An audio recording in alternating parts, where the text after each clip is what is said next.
They slapped a human diplomat. Earth replied without a sound. We begin not with fire, nor metal, nor some grand symphony of war. We begin with the sound of a hand meeting flesh, loud in the silence of diplomacy. A slap across the cheek of a human envoy in front of 42 watching species. And the human does not flinch. She does not cry. She simply exhales and walks away. You won't be able to stop being curious because this isn't a story about revenge. It's about what happens when memory becomes a weapon sharper than any blade. So before you get comfortable, take a moment to like the video and subscribe, but only if you genuinely enjoy what I do here. Now, let's begin. The council chamber aboard Vantor's ring is a vast cathedral of diplomacy, transparent floors hovering above gravitational cores, banners of each species shimmering like bioluminescent flags in zero-G. Each delegate station is elevated, encased in protective psychic shielding. All that is, except one. Earth's envoy Helena Voss stands alone in the open. No shield, no armor. Only a ceremonial silk thread pinned at her collar, soft gray like early morning fog. She carries a wooden box, unadorned, cradled in both hands as though it were a newborn child. Across from her, Kraveth Zul of the Naraxi steps forward. He is everything the Naraxi pride themselves on: height, muscle armor, embedded with reactive scales. His voice booms without needing amplification. We do not need your tokens, he growls. Helena speaks gently. It is not a token, it is a story. And then, without warning, without ceremony, Kraveth slaps her. A perfect arc of violence. Helena stumbles, not from pain but precision. She turns her head back to face him, eyes clear. She does not speak again. She does not cry. She sets the box on the floor and walks out of the chamber in silence, the whisper of her steps the only punctuation to the stunned gasp of 42 species watching. In the box, a carved sphere of earthwood. Inside it, nothing. Or so they think. 20 minutes later, aboard Silent Verity, the human diplomatic flagship floating invisibly beyond the station's scanning reach, Helena is already seated in the observation alcove. Her assistant, Aaron Kale, leans against the curved glass eyes, flicking through lines of cascading code that spiral across his contact lenses. Aaron says nothing. Helena finally speaks. Begin Solstice. Aaron nods. Soft entry confirmed. Node threads already waking. A subtle sound echoes through the ship like the hush before snowfall. Thousands of dormant signals hum into motion, stretching from embedded sleeper cells in Naraxi commerce guilds to emotional imprint traces hidden inside interstellar children's programming. A net woven of empathy, grief, and bedtime stories. Do you think it will be enough? Aaron finally asks, not looking at her. Helena does not answer the question. Instead, she simply says the slap was authorization. And it was. Far below, the Naraxi delegation is still processing what just happened. Kraveth paces in his chamber muscles, flexing beneath his armor. She embarrassed me, he mutters, before all of them. One of his aides, a junior officer bred more for obedience than insight, offers a thought. Maybe that was the point. Kraveth snarls. But above in orbit, the point is already embedding itself into every Naraxi neural uplink. Not as data, but as feeling. At exactly 02 Orero standard ring time, the first Naraxi scout in the border system of Marizan 3 drops her rifle mid-patrol.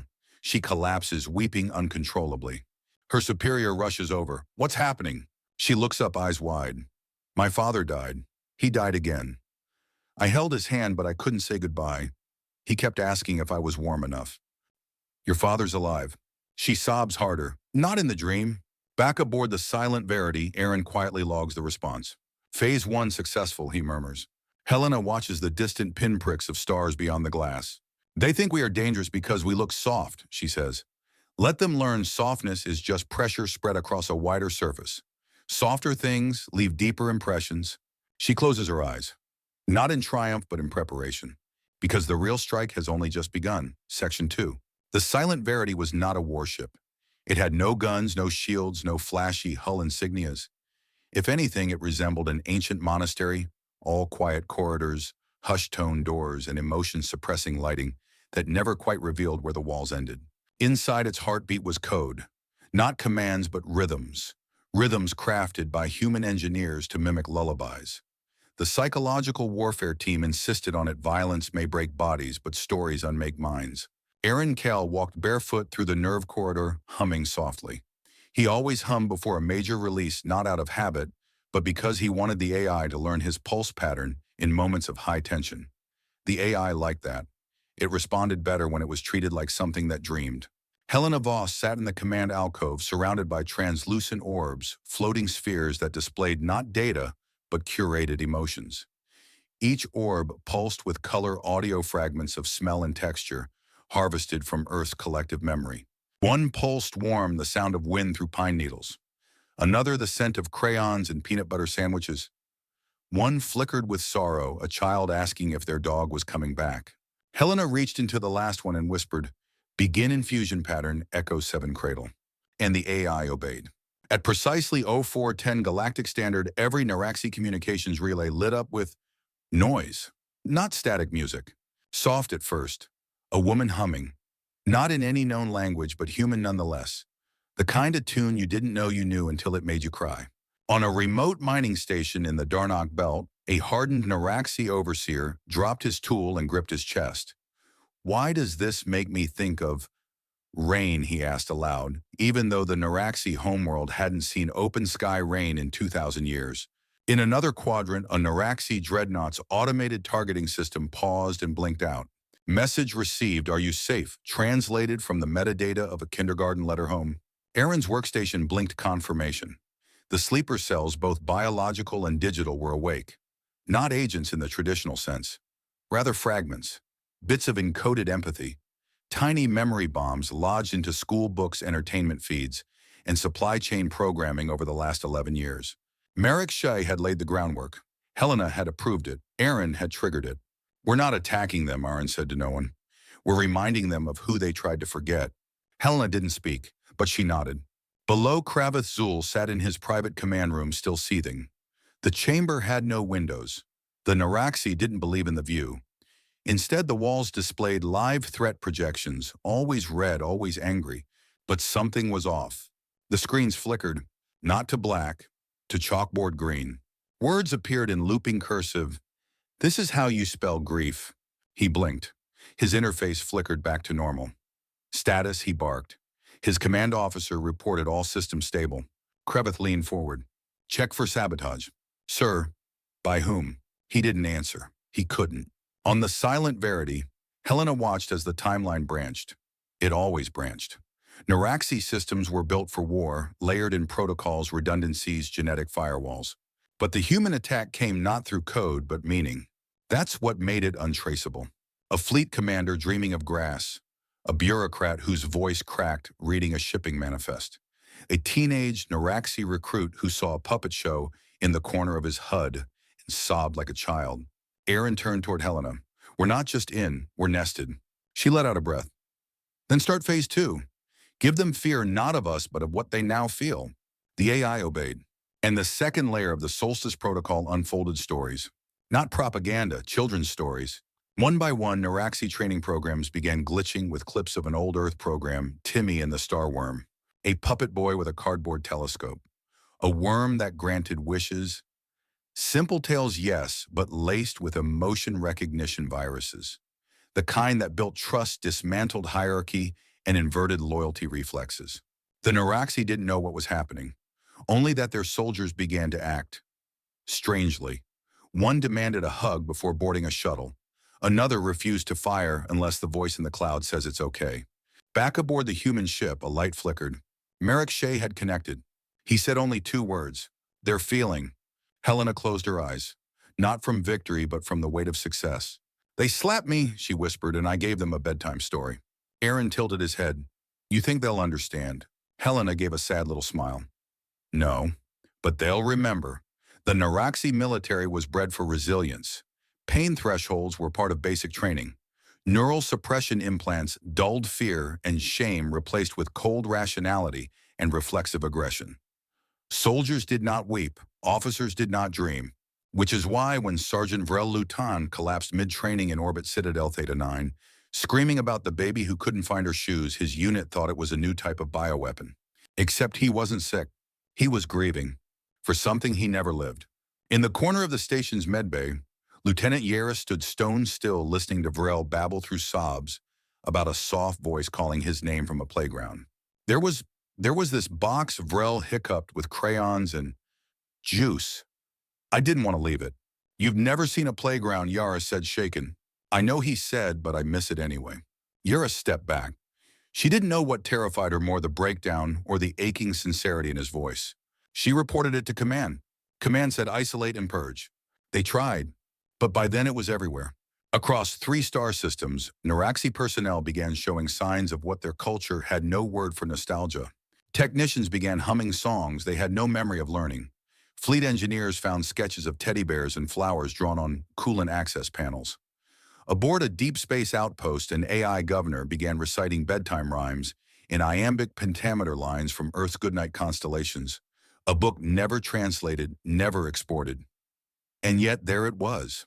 Worse, the soldiers weren't resisting. They were craving it. They didn't want to purge the infection. They wanted to listen longer. Back on the silent Verity, Aaron Kell walked into the neuroemotive relay chamber and adjusted the resonance halo, a vertical wheel of light spinning over a single seat. It pulsed with low-frequency emotion, signatures, regret, affection, empathy. His job wasn't to simulate these feelings, it was to amplify them, to feed the signal with curated fragments. A face, a name, a farewell note written on a school napkin, the echo of a voice saying, I'm proud of you. Aaron uploaded the latest pack, Vivid Longing, Civilian Variant B. Then he reached into his pocket and pulled out a small toy astronaut. He placed it at the base of the chair. Just a prop, but the AI would scan it, reinterpret it, weave it into the memory loops.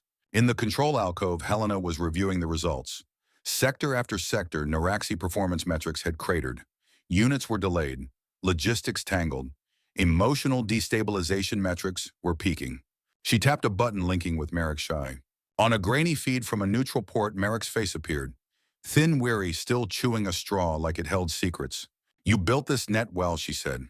I told you, he replied. Nobody notices bedtime stories until they start crying at 1. Helena looked off screen, her expression unreadable. They think this is just noise, she murmured. But it's design. We didn't insert chaos, we inserted connection. The effect spread. Naraxi ships began missing protocol drills. Not because of sabotage, but because crew members gathered in common rooms to listen to human audio logs. Old things. Found footage. Grandmothers singing lullabies. The sound of ocean waves and rustling leaves. They didn't know what oceans were, but they wanted to. A particularly high-ranking officer, Commander Thalek Zurn, requested to see an Earth sky.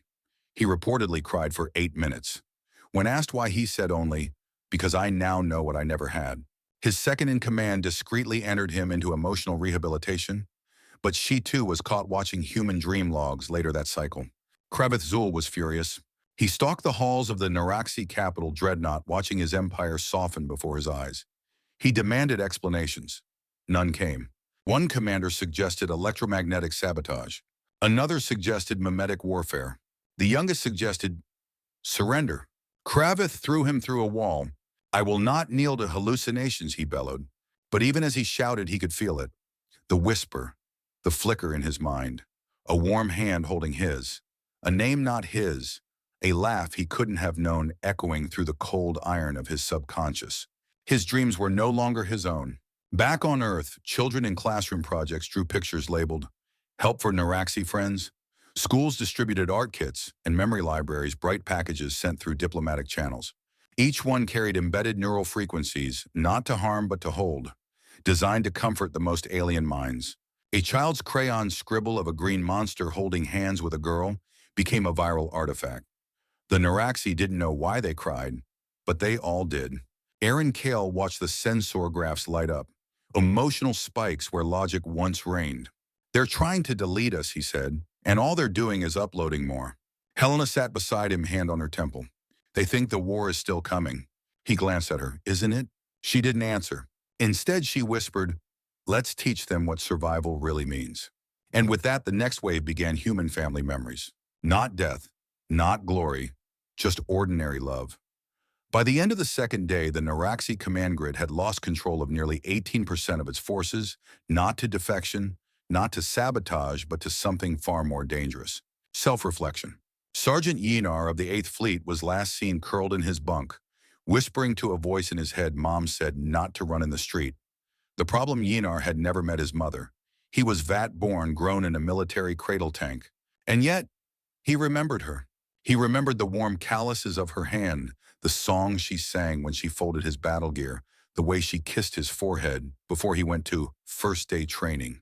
The story wasn't real, but the feelings were. And feelings obeyed no chain of command. In Barracks 3A of the Naraxi Midcore Citadel, the situation had evolved into what the analysts would later call cascading sentiment failure. Soldiers huddled in circles, not discussing tactics, but emotions. Some wept. Others wrote poetry. A few drew, stick figures, crayons, words like home and safe etched in childish loops. One officer, hardened by 25 standard years of battlefront suppression conditioning, walked into the barracks and froze. She stood in a stunned silence as one of her elite troopers offered her a drawing. "You are enough." She took the paper and left without a word. Hours later, she requested leave for emotional recalibration. The request was approved. Meanwhile, the Naraxi Strategic Command scrambled. Analysts tried reverse engineering the emotional wave, hunting for vectors, chemical, cybernetic, linguistic. They found none. That's because Earth had used the one channel nobody monitored: imagination. On the silent Verity, Aaron Kale reviewed emotional mapping data. He cross-referenced fluctuations in Naraxi behavior with the diffusion paths of memory fractals embedded across their culture. Those old bedtime stories, those shared hallucinations of lives never lived. And he smiled. They were drowning in empathy, exactly as planned. Helena Voss entered the chamber, arms crossed. Persenis humanum. Phase 3. Deployed, Aaron said. We're entering the disruption apex. She looked out the viewport. You ever think we've gone too far? Aaron paused. We gave them what they never had. Not poison, not nightmares. Hope. She raised an eyebrow. He continued, most empires fall to anger. This one is falling to affection. Kraveth Zul was beginning to unravel. In private, he barked orders no one followed. In public, he forced himself into rallies to project strength, but his speeches turned rambling erratic. He began quoting lines from Earth children's books without realizing it. On one occasion, he ordered a full fleet into formation, then forgot the objective. He simply stared into the void and whispered, "Do stars make wishes real?" His officers reported it as combat stress. His adjutants knew better. They too had started dreaming. It wasn't just soldiers anymore. Civilian populations across Naraxi space began reporting spontaneous emotional experiences. Collective weeping during public transportation, spikes in adoption requests for non-existent pets, a rise in marriages and artistic performances. One city held an unauthorized thank you festival, no one knew for what or for whom, but the skies were filled with painted paper lanterns bearing messages like, "Please stay," and "I remember laughter." The Naraxi news feeds were overwhelmed. Traditional media could not explain it. Their commentators tried to frame it as cultural terrorism. But mid-broadcast, one anchor broke into tears and whispered, "I remember holding a child, even though I never had one." On Earth, the feeds came in. Helena watched silently. She had not smiled yet. Not once. She was waiting. Waiting for the moment the system would crack, not from rage, but from surrender to what had been deeply implanted: the human need to be seen. Aboard the Naraxi Fleet's central flagship, Vigilance Prime emergency orders were distributed. Emotion suppression mandates reinstated. All personnel required to undergo neural dampening. But the technicians had already begun modifying the programs. Not to erase the feeling, but to preserve them. One engineer was found whispering to his console, "She said I did good." He pressed his fingers to the glass as though touching a ghost. There were no records of who she was. He had no family. He was born in a cloning pod. But the smile on his face was genuine. And that's when it happened. At 36 hours post-activation of Solstice, the central Naraxi network collapsed. Not due to failure, but due to overload. Too many signals. Too many fragmented memories. Too many people feeling everything they were never trained to feel all at once. Command systems became unresponsive. Troops stopped reporting in. Ships began drifting aimlessly in orbit, not because of engine failure, but because the pilots were listening to lullabies instead of orders. They had surrendered, not to fear, but to longing. Back aboard Silent Verity, Helena sat with her hands folded. She gave no command to celebrate, only one order: prepare the broadcast. Aaron nodded. Final message. Helena closed her eyes, then opened them slowly. "I'm not here to gloat," she said. "I'm here to remind them of what they almost became and what they still might." In the command silence chamber, an oval room aboard the Silent Verity designed for unbroken stillness, Aaron Kale stood before the broadcast orb. It shimmered like molten pearl suspended in zero gravity, waiting for input. He blinked once to sync his neural pattern. Channel open. Signal piggybacked on Naraxi commerce relays, translating through their children's programming first. They'll feel it before they hear it. Helena Voss walked in her footsteps, deliberately slow. This is not a threat transmission, she said flatly. This is education. No slogans, Aaron asked with a faint smile. No slogans, she replied. No anthem, just meaning. She reached into her pocket and retrieved a small soft cube. Pale blue edges frayed. A child's toy fabric sewn with Earth alphabets and lullaby circuitry. It sang if you pressed the right corner. Helena held it up to the orb. Let them remember this, she said. The Naraxi system's once proud fortresses of encrypted logic now lay wide open. On a mining barge above Drassel Prime, a technician watched her control panel dissolve into a 3D projection of two human toddlers building a block tower. As they giggled and hugged, a line of text in Naraxi glyphs appeared. Love is not weakness, it is memory that never dies. She reached for her comm to report it. Instead, she reached for a tissue. Across the fleet's command personnel scrambled to stop the transmission. But they couldn't. The signal didn't come from a single source. It was an echo riding on thousands of microbursts compressed into every system that ever accepted Earth's non-lethal aid packages. Old power cells, bioluminal storybooks, even the decorative vines gifted to Naraxi colonial architects. Everything had been a seed. And now the harvest. Kraveth Zul watched the broadcast from his war chamber. It did not rage, it did not accuse, it did not demand. It simply played scenes from lives that could have been his. A father he never knew teaching him to fish beside a lake he'd never seen. A child version of himself painting a bird's wing with tiny trembling claws. A teacher who told him he mattered not because he conquered, but because he listened. And the slap he had given Helena Voss replayed again and again, not as an act of dominance, but of beginning. He saw his hand strike. He saw her eyes meet his, and he saw what she had planted. Not a counterattack, but a curriculum. In the Galactic Council chambers at Vantor's Ring, chaos reigned. Representatives from 41 species watched the Naraxi crisis unfold on emergency screens. Some accused Earth of cultural invasion. Others stood in stunned silence. But one delegate, an avian philosopher from the Falari, simply said, "This is not a weapon, this is mourning." He wasn't wrong.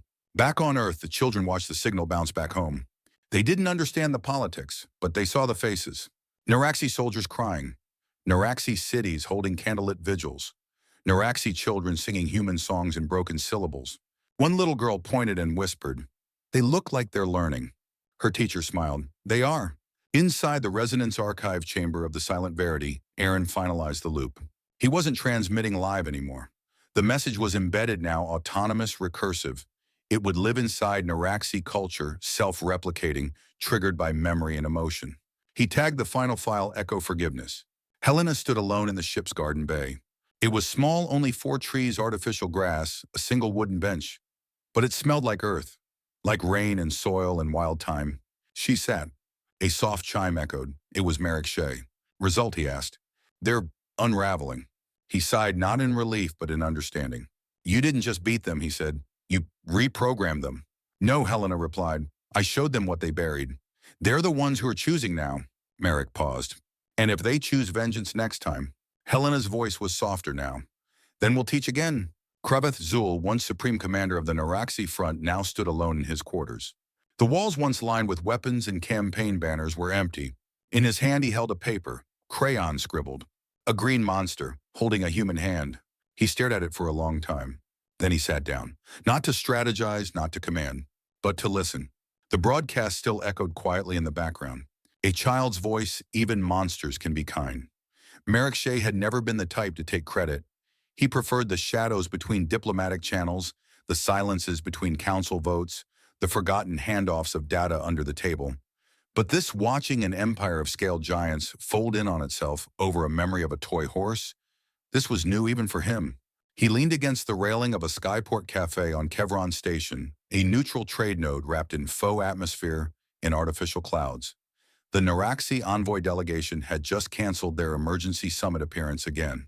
Below, a tourist performance of Earth's emotions, a living exhibit, was drawing a crowd. A tall Naraxi adolescent stood frozen before a holographic projection of a toddler running to hug their mother. Merrick watched as the alien trembled pupils, dilated breath shallow. A local vendor tried to offer her a calming scent pod. She didn't take it. She simply whispered, "I felt that." And Merrick smiled. That one wasn't planted. She was just ready.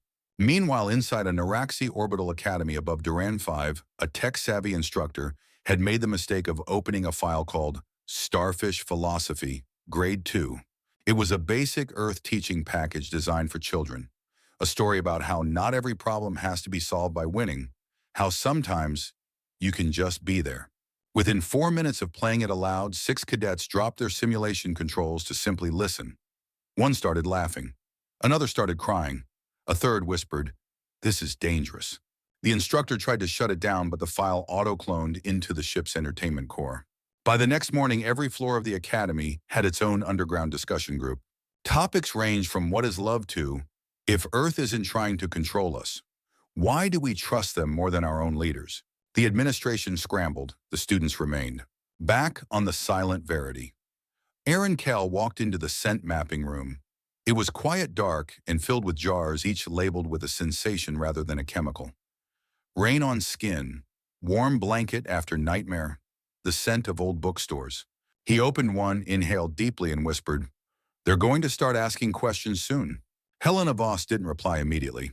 She was standing in the observation spire watching the Naraxi border fleets drift uncoordinated. "They already are," she said. She pressed her fingers against the glass and watched as 3 Naraxi ships collided gently, none damaged. The pilots simply weren't paying attention. They were watching replays of their own broadcast logs, watching themselves feel something. "We taught them grief," Helena said. "Not to wound, but to clear space for healing." Aaron raised an eyebrow. "We're still at war." "No," Helena said quietly. "We're past it. They just haven't realized yet." On Naraxi Prime, the High Council chamber, normally echoing with thunderous declarations, was quiet. Kraveth Zul had not spoken in over an hour. He simply sat there, eyes red, watching a looping archive file. It was security footage, the slap, again and again. But now it played backward. His hand recoiling, her head returning to center, the papers reassembling midair. The moment before impact frozen in eternal hesitation. What if he hadn't? What if that one action had stayed buried in impulse and never made contact? What would he have been spared? What would he never have learned? A junior Naraxi advisor finally broke the silence. "Sir, Earth has made no demands." Kraveth didn't respond. "Sir." Finally, in a voice like broken stone, "I am not afraid of losing to them. I am afraid of wanting to." The room went still. Elsewhere on Van Tor's ring, a quiet coalition had begun forming. Not a rebellion, a reflection. Representatives from minor species began studying Earth's methods not to copy, but to understand. The soft diplomacy, the cultural implants, the stories that weren't weapons, but still won wars.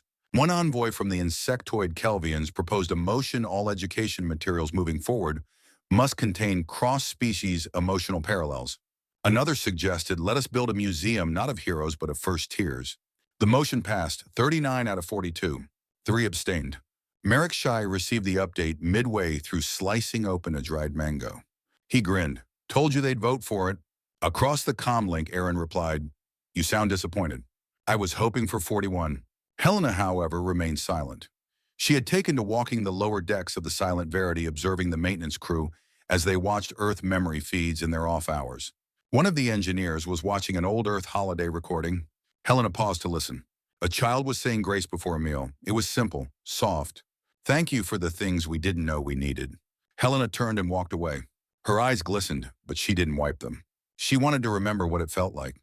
Back on Naraxi Prime, as the council debated next moves, Kraveth Zul stood and made an uncharacteristic request. "I want to visit Earth," he said. No one laughed. No one challenged him. Because deep down they all wanted to know, what kind of species turns a slap into salvation? On the 5th floor of a Naraxi psychiatric facility, one hastily converted from a military research station, a senior captain named Roar Tal sat cross-legged on the floor, clutching a pillow like it was a child. He was reciting a recipe, not a Naraxi battle nutrient formula, not a combat protein mix, but a human soup recipe. First you peel the carrots, slowly. then the potatoes. Then you talk to them, because they can tell if you are in a rush. The room's attending physician, a thin Naraxi female in a standard cobalt robe, watched him bewildered. She tapped her log pad. Day 3. Subject shows strong emotional attachment to fictional memory cluster, Nana Ruth's kitchen. Symptoms include culinary nostalgia, fabricated taste recall, and Rortal looked up suddenly, his eyes glassy. She said I was patient. No one's ever said that to me before. The doctor froze. No test, no therapy. Just a human voice from a dream and an Empire soldier. Breaking. Meanwhile, Naraxi military logs from outpost sectors recorded disturbing data. 63% drop in aggression response rates. 41% increase in requests for emotional leave. Entire platoons pausing routine scans to watch sunsets. Sunsets on simulated screens. The phenomenon spread to Naraxi civilians as well. Retail kiosks saw spikes in requests for soft lighting devices and indoor plants concepts imported from human comfort culture. One particularly well-trafficked thread on the Naraxi public net was titled, "What if we were raised with stories instead of orders?" The top response, "I don't know what a blanket fort is, but I want to build one." It had 2.8 million upvotes. Aboard the Silent Verity, Helena sat in the earth tone reflection room, her favorite chamber. The walls were textured like sun-baked clay. The lighting mimicked dusk. A slow pulse of wind murmured in the vents. Aaron Kale entered holding a small crystal case. Inside, a Naraxi commander's insignia folded into origami. "We intercepted this from a cultural officer," Aaron said. "She sent it to her daughter.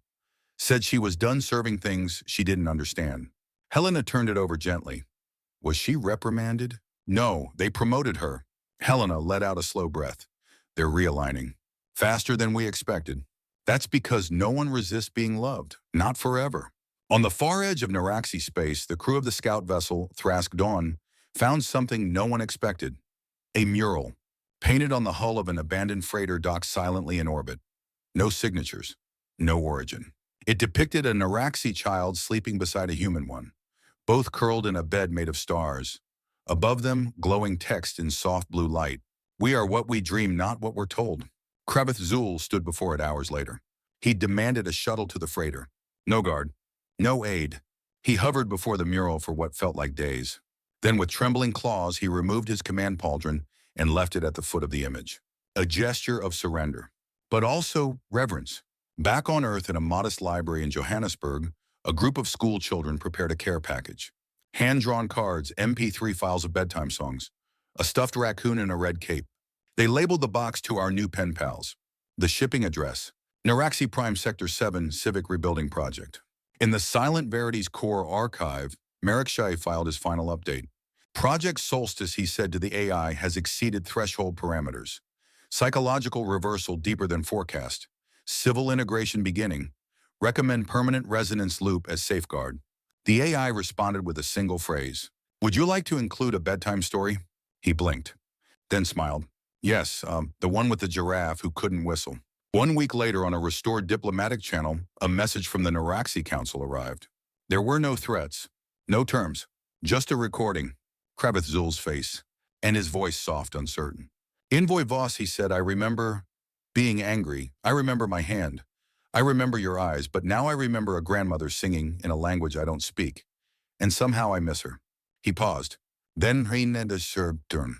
"We are not asking for forgiveness, only for more stories." In that moment, Earth's true victory echoed not in conquest, but in culture. Not in fear, but in feeling. And in the quiet between stars, an ancient race finally understood. Humans do not conquer. They convince. At first, they thought it was a side effect of the broadcast. But when the Naraxi High Temple, the spiritual archive no outsider had ever been allowed to visit, announced its temporary closure for internal reevaluation, the Galactic Council knew something deeper was happening. Entire pillars of identity were being questioned. The Naraxi, once the most rigid species in cultural protocol, had begun remembering things that never belonged to them. And they liked it.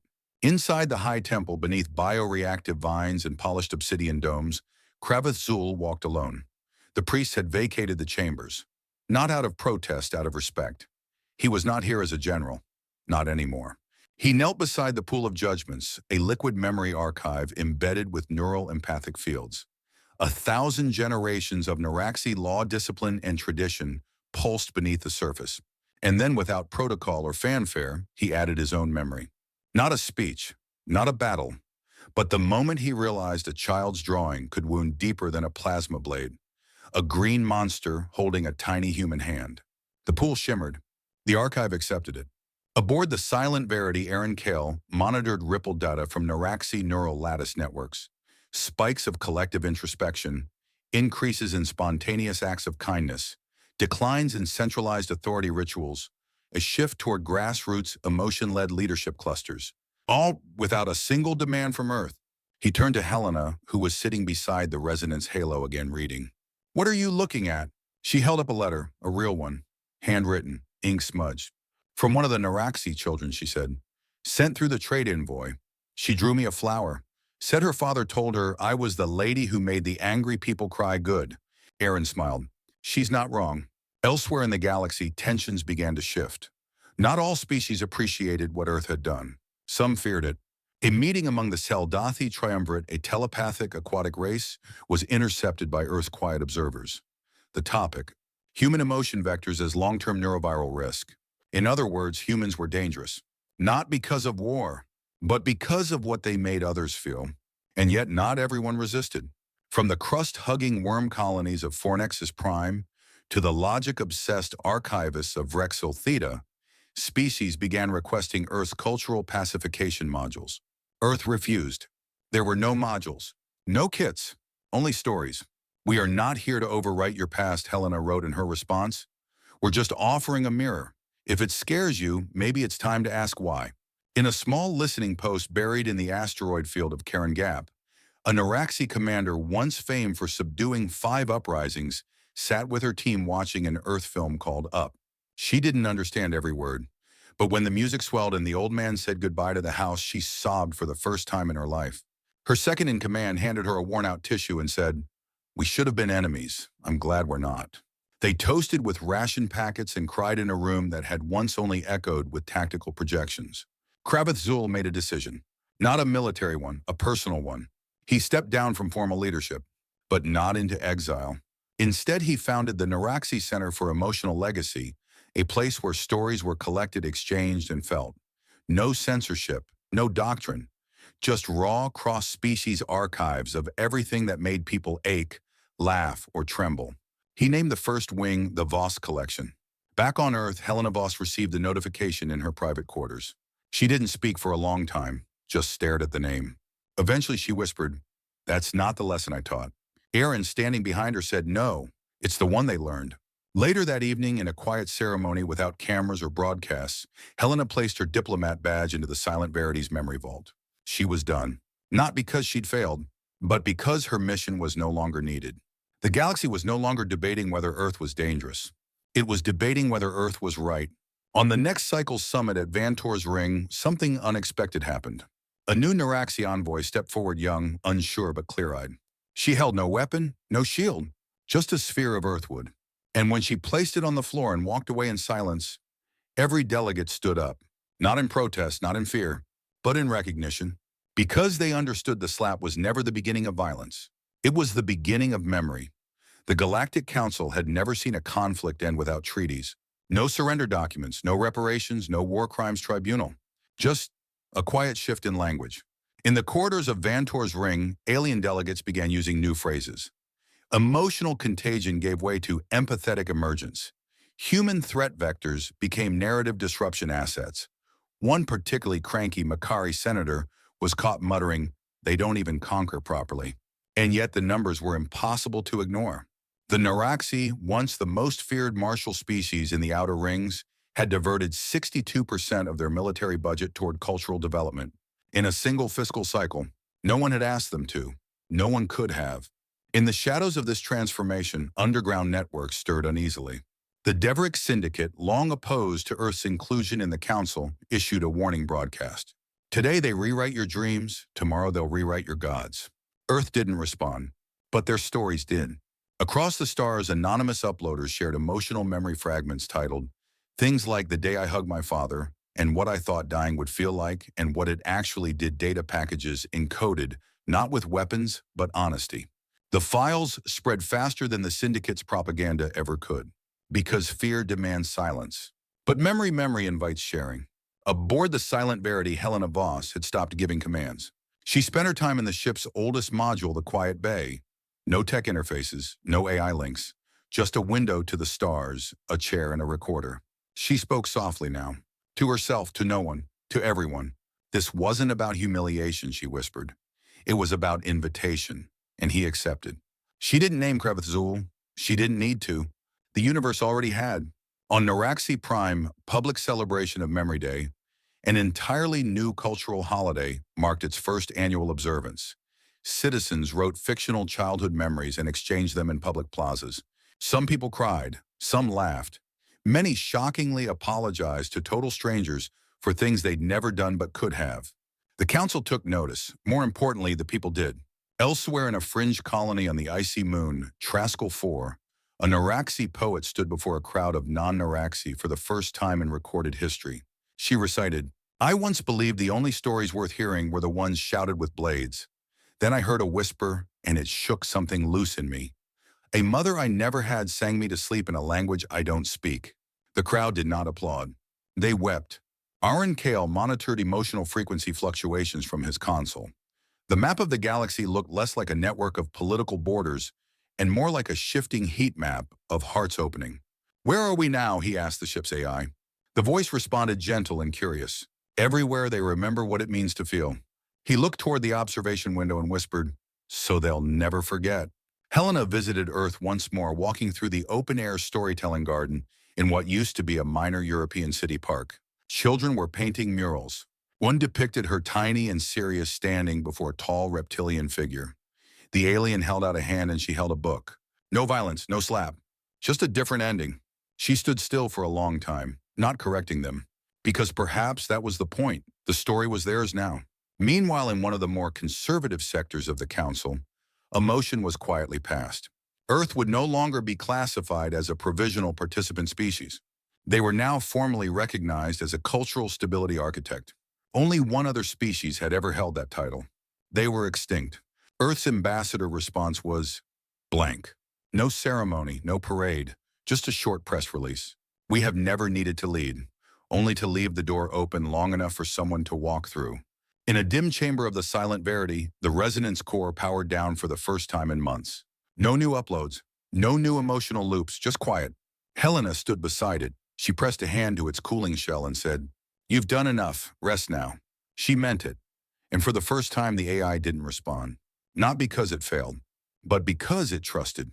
Back on Naraxi Prime, in the once sacred arena, where leaders were challenged and defeated, Kraveth Zul now walked alone, reading a children's book aloud. His voice cracked. The audience, no longer warriors, sat in reverent silence. They were not following him. They were listening.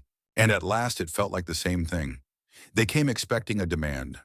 The council chamber at Vantor's Ring had been refitted for the emergency meeting, extra sound dampening, synchronized translation pads, 3 new species in attendance, all wide-eyed and wary of Earth's methods. And then she walked in. No security detail, no data pads, no negotiation team. Helena Voss, dressed in the same quiet black suit she wore the day she was slapped. She carried nothing. No box, no threat, not even a message. She simply entered, made eye contact with each of the 42 delegates, Naraxi among them, and took a seat. The council moderator, a being composed entirely of floating copper spheres, hesitated. "Envoy Voss, Earth has not filed any grievance." Helena didn't speak. "You have no formal demands." Still no answer. Finally, one of the Varnai, a species known for its psychological resilience, asked, "Then why are you here?" Helena looked up. Her voice was soft. "To witness what comes next." The room shifted. "What do you do with someone who won and wants nothing?" Kraveth Zul, seated now across the ring from her, didn't flinch. He stood. There were murmurs. A Naraxi standing during a council session was rare. Standing to address a human unheard of. "I have reviewed the records," he began. His voice was hoarse like stone pushed through cloth. "Not the tactical logs, the transmissions." He looked directly at Helena. "You used no weapons, no poison, no control." Helena tilted her head, not directly. Kraveth nodded. "I felt my own hands shake at memories I did not earn. I wept for losses I never had. You gave me a childhood to regret." He paused. What is the word for that?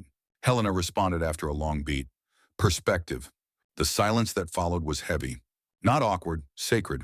The insectoid delegate from Clarn Prime clicked a question into the translator. What precedent does this set? Helena stood slowly. No precedent, she said, only a reminder. Another delegate asked, then how do we classify Earth's actions? Kraveth, still standing, answered for her, as mercy with memory. Later, the council would attempt to codify what had happened into law. They would fail. No words could capture it, because the victory wasn't military, it wasn't political. It was personal. In the observation balcony above the chamber, a group of students watched the session. Among them, a young Naraxi boy whispered, "Is she a warrior?" His tutor responded, "No. She's something we never trained for." "What's that?" The tutor smiled, a storyteller with teeth. Back aboard the Silent Verity, Aaron Kell received a private transmission from Naraxi. Subject line Solstice echoes uncontained fragments. The message read, "We're detecting untraceable emotional structures forming in species that haven't even interacted with Earth. Some of them are composing music. Others are dreaming." Aaron leaned back, whispering contagion complete, but Helena, hearing him, corrected. "No, conception." That night, across dozens of worlds, unprompted events occurred. On a gas giant's research platform, a Vrex technician built a dollhouse from spare circuit parts. In the windswept domed city of Heraldune, a Grell diplomat sang a lullaby without realizing it was in English. A warrior monk of the Osiri order published a meditation titled, "The Day My Rage Grew Quiet." None of them traced their inspiration to Earth. They didn't have to. The stories were no longer foreign. They were shared. The Naraxi Council officially declassified all Earth-based emotional artifacts. They began building memory libraries. One public exhibit opened with a title in both languages. "We remember what was never ours." Helena was invited. She declined. Instead, she sent a recording, a little girl on Earth reading a book to a Naraxi plush doll. The message that followed said only, "Let them teach each other now." In her quarters, Helena finally opened the last message from Kraveth. A simple note. "I used to see my reflection in victory. Now I see it in the tears I hid from. And I owe you not defeat, but thanks. You showed me a better kind of war." She stared at it for a long time, then deleted it. Not out of disdain, but because she didn't need proof. She already had the galaxy's attention. The Resonance Archive was never meant to be a prison, and yet for Kraveth Zul, it became something stranger and perhaps far more difficult. He volunteered, not under duress, not as part of a bargain. He simply stepped inside. The archive, a neural immersion chamber designed by Earth and gifted to the Naraxi, was not a punishment. It was a mirror, a world built from within a dream space composed entirely of the subject's memories, real and false, imagined and absorbed. Every day, Kraveth Zul relived the moment, the slap, the silence, the look on Helena Voss's face, not of fear, not of hate, but of knowing. But it didn't stop there. The archive twisted the moment into new patterns. One day, he was the one being slapped. Another day, he stood in her place, choosing not to raise his hand. Sometimes he was a child again, alone in a steel nursery. No warmth, no stories. But this time, someone was there. A soft voice, a lullaby, a blanket he never had. Each cycle ended the same way. A green crayon, a monster, a hand held in forgiveness. And he wept, again and again. Outside the chamber, observers watched his biometric readings. Elevated empathy levels, stabilized aggression response, significant reduction in cortisol and adrenal spikes. The conclusion was unanimous. The archive worked, but it wasn't fixing him. It was simply showing him the version of himself that still could be. Word spread. Other Naraxi volunteered, not out of guilt but curiosity. What if I had been held? What if my father had listened? What if my victories didn't come at the cost of my humanity? That last question, translated into Naraxi and beamed across the system, was voted Question of the Year by the Interstellar Ethical Consortium. Meanwhile, on Earth, debate raged. Was this ethical? Was this manipulation? Was Earth rewriting alien identity? Helena Voss appeared before a Senate review panel via live transmission. She was calm, direct. "We didn't rewrite anything," she said. "We reminded them of stories they were never allowed to write." The room was silent. One senator asked, "So the archive, it's therapy?" "No," Helena replied. "It's legacy." In a Naraxi school, a class assignment was handed out: design your own childhood. Some drew gardens and pets. Others drew stars and siblings. One small student turned in a single sheet of black with the words, Before Earth, I didn't know I was allowed to miss something I never had. The Resonance Archive expanded, not just for Naraxi. A version was built on Vantor's ring, open to all species, free of charge. A waiting list formed within hours. Even species once opposed to emotional introspection like the biomechanical Kasari began submitting neural frameworks for inclusion. Earth's only rule: you must choose to enter. Back aboard the Silent Verity, Aaron Kale watched a live feed of Kraveth inside the archive. "Do you think it's mercy," he asked Helena, "or accountability?" She replied without hesitation, "It's continuity." Then quieter, "Everyone leaves a mark. We just taught them how to see theirs." Later that evening, Helena received a parcel. No return code. Inside a child's blanket. Hand-stitched. It carried a tag written in Naraxi. "For the woman who forgave before we apologized." She folded it carefully. Didn't cry. But she sat with it for a long time. Not because she needed comfort, but because someone else had learned how to give it. On the 50th day of his voluntary isolation, Kraveth Zul exited the archive.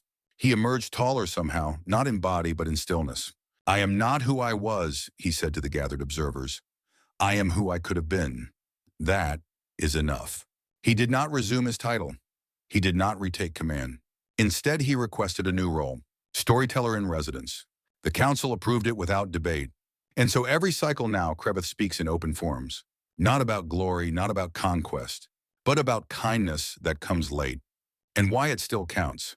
They came in soft boots, not armor. They carried art kits, not rifles. When Earth's first aid delegation arrived on Naraxi Prime, the entire galaxy held its breath. These were not diplomats, not soldiers, not high-level operatives. They were children, and artists, and musicians, and therapists with sleeves rolled up and paint under their fingernails. The first human to step off the aid shuttle wasn't even military. It was an 8-year-old girl named Maya who held out a plush elephant and said, "This one's for the grumpy tall guy." The Naraxi customs officer blinked. He took the toy with both hands. The humanitarian aid Earth delivered was not food or medicine, it was something stranger. Storybook kits with neural imprint translation. Sculpting clay that responded to touch emotion feedback. Music compositions embedded with memory triggers designed to evoke awe, not nostalgia. Every package had a simple label, no instructions, just feeling. At first, Naraxi logistics officers resisted. "This doesn't rebuild cities," one complained. "No," said his aide holding a human origami crane. "It rebuilds something else." In one of the refugee sectors, children gathered around a human percussionist who made music using tin cups and laughter loops. Naraxi kids, many of whom had never seen open affection modeled, started mimicking the rhythm. Some of them danced. One reached out and held another's hand, not for safety, for joy. On the Silent Verity, Helena reviewed the daily feeds. "Affect resonance saturation holding," she asked. Aaron responded steady. Minimal regressions. Local cultural responses adapting on their own now. "Good," she said, then paused. "Do we keep sending them?" He looked at her carefully. "Why wouldn't we?" She hesitated. "Because this is the part where they fall in love with being human, and maybe forget to be Naraxi." He tilted his head. "Isn't that the same fear they had of us?" Helena didn't answer, but she watched the screen a little longer and smiled just once. In a rural district, a Naraxi sculptor began building a new monument. It wasn't a soldier or a statesman or even a warrior poet. It was a bench, just a bench. Beside it, the statue of 2 children, one Naraxi, one human, sitting side by side, sharing a book. "No pedestal, no plaque. Just this, Simon. Tapel Kronsorn." Sometimes we need someone else's memory to find our own. Back at the aid camp, something unexpected happened. Naraxi civilians began crafting their stories. New ones. Inspired by Earth, yes, but uniquely Naraxi. A play titled "The Day the Sky Cried for Me." A music box that sang in 2 languages at once. A gesture pressing foreheads together, symbolizing mutual memory exchange. The gesture caught on. First in camps, then in cities, then in council halls. Earth had given a spark. But the Naraxi were learning to tend the fire themselves. Aaron Kale observed the transition. "They don't need the archive anymore," he reported. Helena raised an eyebrow. "Already. They're building one of their own. But not digital, organic, ritual. Shared memories retold across dinner tables." "Good," she said. "Then we pull back." Aaron nodded. "One last upload." Helena smiled. "Let them finish the story." Weeks later, the final Earth Aid shuttle departed Naraxi space. The last child to board turned and waved. A crowd of Naraxi waved back. Among them, a young cadet who'd once fought against the humans. Now she wore a hand-woven bracelet, beads in the color of Earth's sky. She whispered safe travels, little echo. The shuttle cleared orbit. The stars opened wide. Back aboard the silent Verity, Helena stood in the now darkened observation alcove. She didn't speak, but behind her Aaron said what needed saying. It worked. In the quiet, the ship's AI offered one final log entry. Memory is not bound by biology. It spreads not through blood, but through recognition. And in the moment, a soldier smiles at a child's drawing. We win. There was no ceremony. When Earth formally concluded Project Solstice, no press conference was held, no medals distributed, no monuments unveiled. Instead, a message was uploaded silently into the Galactic Council's public archives. Operation concluded. Status legacy transitioned to host culture. And that was it. No triumph, no flair. Because the war had never been about victory. It had been about transference, about planting something in the dark and walking away before it bloomed. On the outer rim trade post of Yanov Station, a bartender with faded combat tattoos noticed something strange. His customers, many former Naraxi soldiers, began ordering drinks named after emotions. I'll have a soft regret. Give me one first forgiveness. Neat. What's in a laugh with your enemy? He didn't ask. He just mixed. But one night after closing, he tried the latter. He wept for an hour, then called someone he hadn't spoken to in years and said thank you. In a high-orbit lounge above the Vrelian Ring, 3 council observers discussed Earth's methods over mineral tea. This is not diplomacy, said the first. It's infection, said the second. The third leaned back and chuckled. Call it what you want. But when was the last time your nightmares ended in lullabies? None of them had an answer. Back on Earth, Helena Voss declined another invitation to return to the council. She spent her time walking forests, real ones, not simulations, listening to birds, feeling wind. She sometimes paused to help children tie their shoes. One child asked, "Are you the lady who stopped the war?" She knelt down and said, "No, sweetheart. I'm the one who reminded them why they never wanted one in the first place." The child thought about this, then asked, "Can I slap someone and make peace too?" Helena smiled. "Let's stick to kindness." Aaron Kell continued working in cultural resonance analysis, quietly updating Earth's interspecies education modules. But he kept one program running offline, a simulation loop based on Solstice Phase 1, not to weaponize, just to observe. And every so often a strange pattern emerged. Alien minds learning to cry, then laugh, then forgive. Not because of Earth's influence, but because they recognized the truth of the memories as if they had always been theirs. Which maybe they were. In a museum orbiting a moon of the water world Shira, a new exhibit opened. Title, Win. Echoes of the Slap, the War That Taught Peace. Visitors walked through a recreation of the council chamber. The slap, the silence, the fall. But at the end, a narrow hallway led them through a reconstructed, silent Verity alcove. There, recordings played. A child laughing in their sleep. A soldier saying, "I don't need to win. I just want to feel okay." Kraveth Zul reciting Earth poetry in his gravel-deep voice. The final installation. A button. When pressed, it played a human heartbeat. Some called it manipulation. Others called it enlightenment. The truth didn't care what they called it. Because the story had already seeded itself into galactic myth. Poets spoke of the slap heard by the soul. Teachers used solstice scenarios to explain behavioral compassion. Lovers across species sent messages ending with, "No demands, just memory." Helena Voss's final public appearance took place 5 years later. She was older, slower, still sharp. She gave a single interview. When asked what she considered the most important part of Project Solstice, she answered, "Not the protocols, not the archive, not the silence."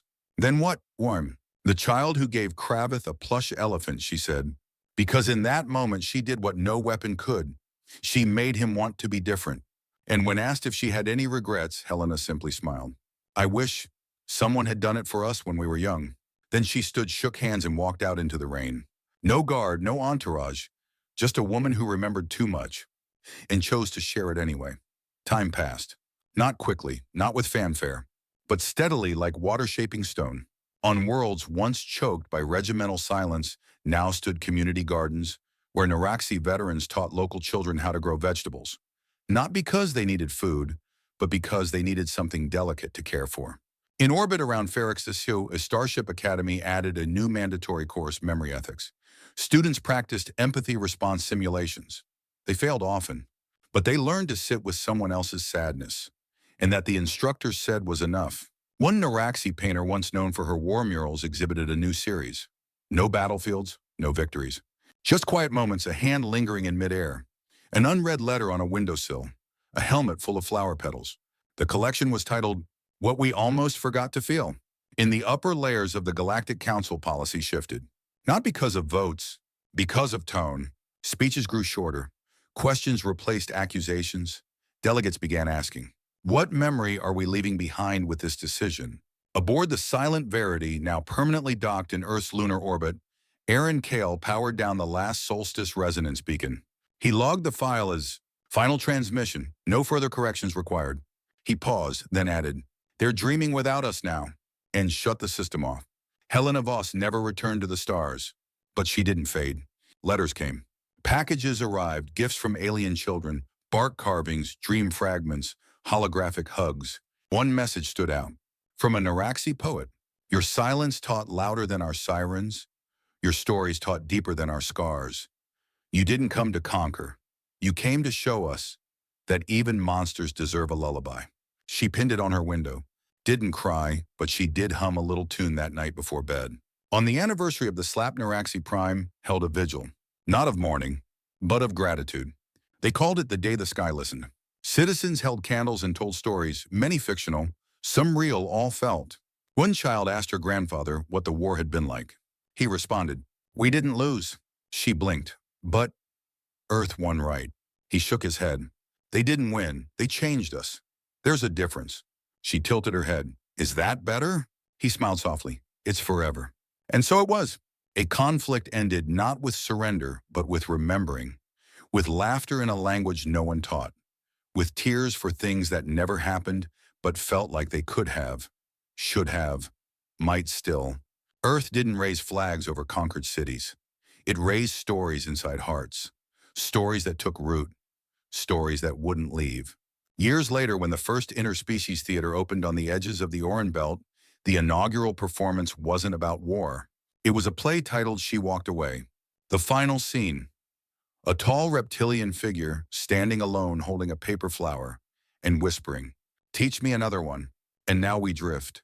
Past warships turned museums, past cultures once too proud to cry, now singing lullabies before sleep. Past stars that once guided battle formations, now inspiring bedtime tales. The galaxy didn't shatter, it softened.